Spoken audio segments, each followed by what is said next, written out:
take 2 or 3 or sometimes 4, 5 kids into their homes, and we become the parents for the week. We're running them to practice. We're cooking them dinners. We're staying up late with them. My wife is washing their... Yeah, you're really a free laundromat for these That's kids. right. That's right. My wife she always has a panic attack when it comes to Connie Mack, because she's like, you've got white pants again and red dirt. Like, what do I do? How do I get this out? And so she's learned some of the tricks that the baseball moms know from over the years of how to get that stuff out. Mm-hmm. But what's cool for me is that when we host these kids, they come in, a lot of them don't really know what the Connie Mack is. They've played in so many tournaments. Now, when I say these are the best of the best, these kids are amazing, and you have to have your head on straight to really get to this level. Most of them anyways. And so they play in tournaments constantly. They hear about the Connie Mack. They don't really understand it. They get here. And the very first thing we do is the parade. Have you been to one of the parades, Shannon? Yeah. And so we do this parade down in Main Street, and thousands of people show up. I mean, the town shuts down, and these kids, their eyes, I mean, they're like saucers. They're like, this is crazy. We don't get parades. And, little kids coming up for autographs, and they just have a blast. I mean, this last tournament or this last parade that we watched was fantastic. The kids, they get up in front of the camera, and then 1 or 2 of them would do backflips, on the team, and the team would shout, and they would just go nuts. And it means they really got into it. And the excitement that they have, like, we've talked to people that have played in the Connie Mack World Series decades later, they go, I will never forget my time in Farmington, New Mexico. Like, I know that is like a staple memory for me, right? Which is really cool. So my question to you two is, in the event that we ever lost that tournament, because it's been on the table that the tournament gets moved to a bigger city, do you think that would change things for the series altogether? If it went to Phoenix, would the crowds show up for a tournament? Probably not, because you don't get that kind of support in a large town. You just don't. I mean, there's something really special about a small town in the way that we show up for people. I don't think you would get something like that in a Phoenix or someplace like that. May turn into another just thing. Mm-hmm. Well, another tournament. I think one of the things that makes this one special is the longevity of the people that are running the tournaments. I know there's always politics that are involved in it, but some of the people that have been doing this have been doing it for decades.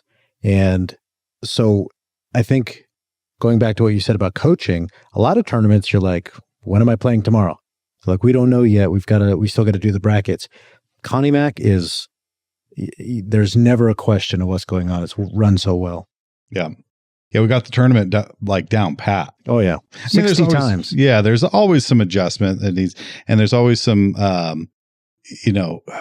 there's if then, like if this team wins and it gets kind of confusing, just brackets in general. Well, and a lot of years there's rainouts or rain delays or something. We haven't had rain this year, but yeah, and those games go to midnight or later sometimes, but it's such a well-run tournament that I think that's why it's so memorable for the players. Yeah.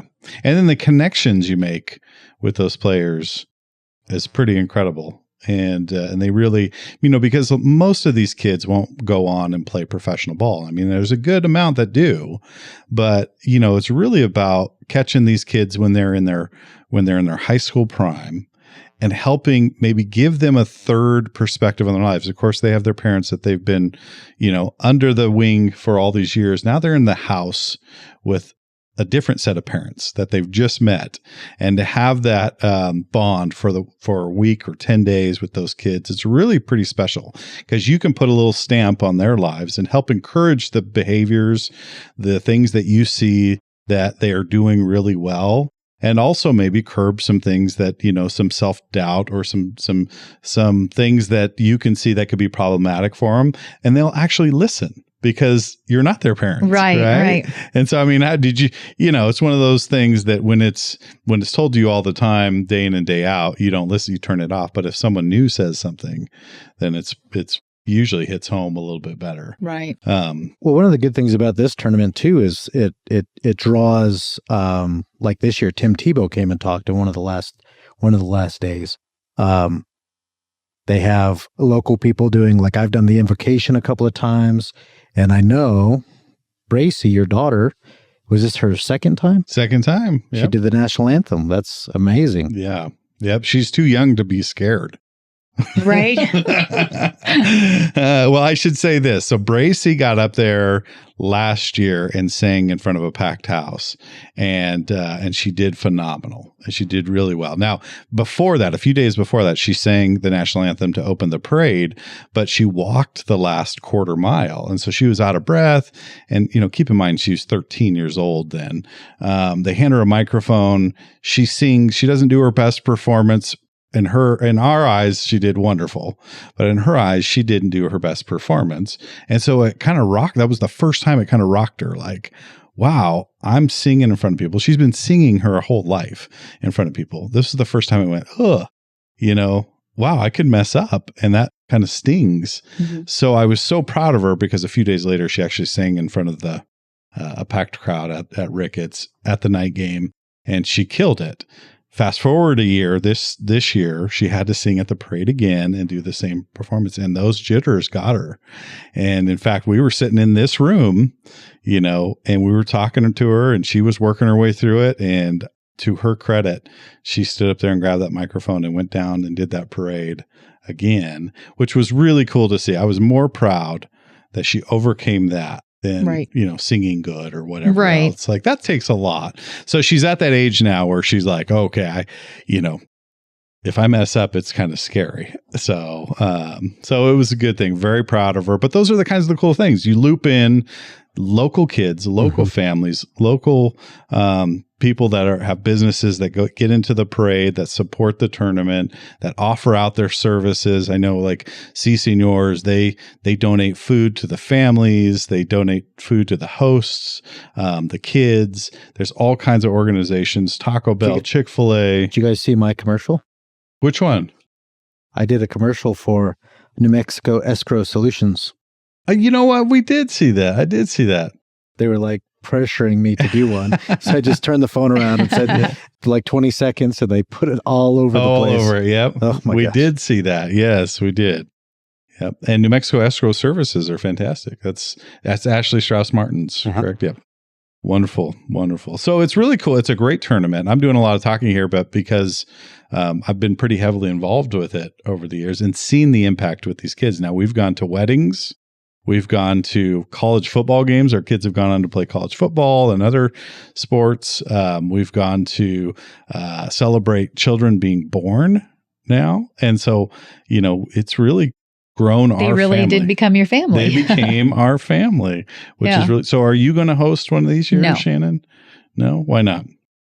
You know what, I like watching a game every now and again. If it were football, it'd be different. It's not my thing, I don't think. I don't know. I just don't see it as my thing. I think it's a great program. I love seeing everybody enjoy Connie Mack. I like going to a couple games here and there, but I'm not crazy about it like a lot of people around here are. Yeah. Yeah. I just don't think it's my thing. I don't think I could host something. And that's okay, because we need people in the stands, right, cheering along. That's what I'm good for. We did the wave the other day. You'd been proud of that. Bracy and her friends, good job. They started the wave, and it went across the stadium and back. So now that you're watching this, we recorded this, and of course you're seeing it after the tournament, so we can send out a spoiler. The Doolin Dodgers won the tournament in an awesome fashion. And last year we hosted the Doolin Dodgers, so we knew several of the boys. This year just wasn't in the card. We couldn't host this year. So the year we don't host, they stinking win the tournament, which is... You saved a bunch of money. But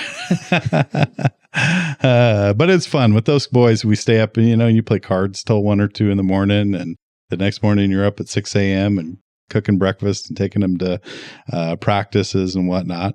What do you think are some of the things that could enhance the tournament, Paul? I know they've made a big marketing push. They hired Paul McPherson and his wife to come out and really do a marketing push. Is that one of the big things that could really help the tournament move forward down the road? I think so. What they did this year, Paul McPherson was Shutter Freak. They did more of the social media, which hasn't been as prevalent in years past, but I think they're going to start marketing on social media, doing more live streaming, that kind of thing.